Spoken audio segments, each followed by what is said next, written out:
Hey guys, it's Blackstone Betty. Today I have a quick recipe for you for a hot honey tequila lime slaw made with the new tequila lime Blackstone seasoning. It's so fresh, it's gorgeous, it's bright, it's beautiful, and it really adds so much flavor to all of those dishes you're cooking up on your Blackstone.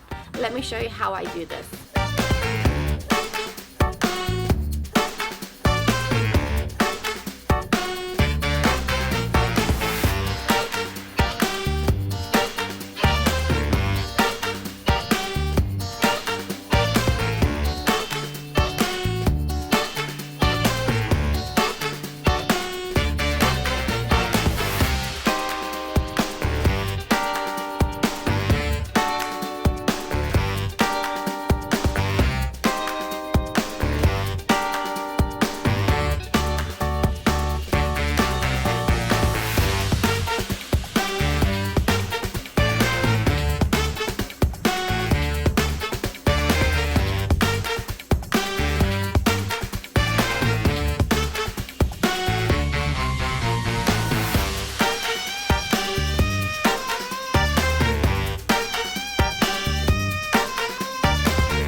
Be sure to check us out on blackstoneproducts.com for more recipes, and I will see you in the next video.